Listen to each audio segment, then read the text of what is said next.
ராமநாத சுவாமி கோயில். இந்த கோயில் ராமேஸ்வரத்தோட சென்ட்ரலே இருக்குது. ராவணனை கொன்ன பாவத்தை போக்குறதுக்காக ராமர் சிவனை வழிபட்ட இடம் தான் இந்த இடம். அதனால தான் இந்த இடத்த ராமேஸ்வரனும் இங்கே இருக்க சிவனை ராமநாத சுவாமின்னு சொல்கிறாங்க. இங்கே இருக்கிற புனித தீர்த்தத்தில் குளிச்சுட்டு சாமியை பார்த்தோம் அப்படின்னா நம்ம செஞ்ச பாவம்லாம் போகுங்கிறது நம்பிக்கை.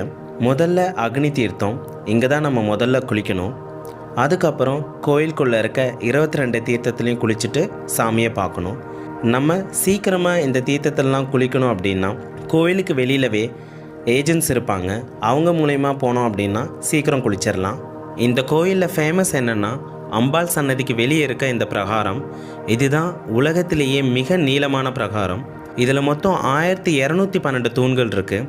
இதோட நீளம் 690 அடி. முக்கியமான விஷயம் என்னென்னா கோயிலுக்குள்ளே மொபைல்ஸ் நாட் அலவுட். அதனால் நம்ம வெளியவே வச்சுட்டு போகிற மாதிரி இருக்கும்.